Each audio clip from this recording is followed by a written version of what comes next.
भइलू ना, निर्दयी हो गइलू हो तू तनिको ओंघैलू ना।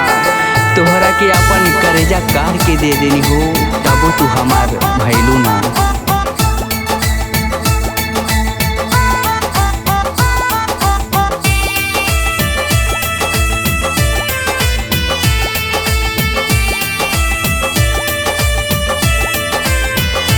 जब से गइलू ससुराना जान,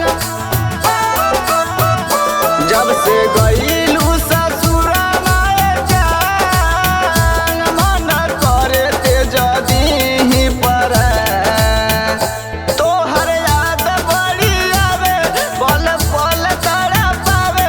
तोहर याद बड़ी आवे, पल पल तड़पावे। जगले रतिया हो जाता बिहान, जब से गइलू ससुराना जान, मन करे ते जदी पर। जब से गइलू ससुराना जान, मन करे ते जदी पर। अरे दिलवा में दर्द बात हम सही कैसे, दिलवा में दर्द बात हम सही कैसे। ऐ जान तोहार डोली जात है, अब तुम ही बतावा ना कि तोहरे बिना हम जी कैसे। छोड़ी दिहलू साथे हंसी बोली के हो, देखते रह गईनी तोहरा डोली के हो। ओ,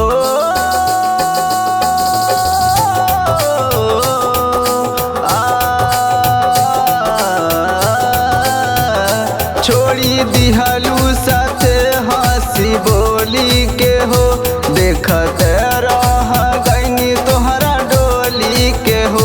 कैसे मन के मनाई, दिल के समझाई।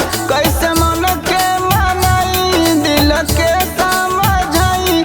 साथी चुनली हलू कोनो अनजान, जब से गइलू ससुराना जान, मन करते जदी पर। जब से गइलू ससुराना जान, मन करते जदी पर।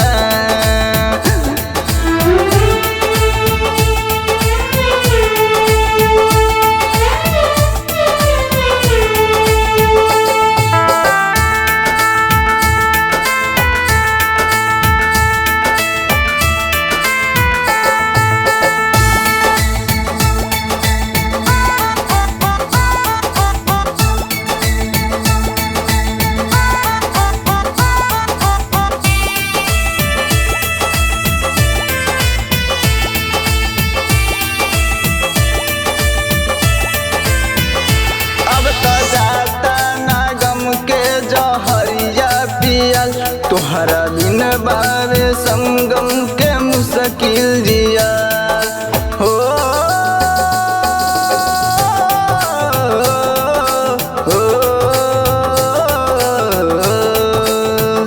अब तो जाता ना गम के जहरिया पियल, तोहरा बिन बावे संगम के मुश्किल जिया।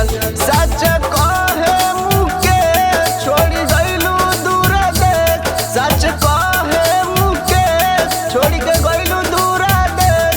दिल रहता बड़ी परेशान, जब से गइलू ससुराना जान, मन करते जदी पर।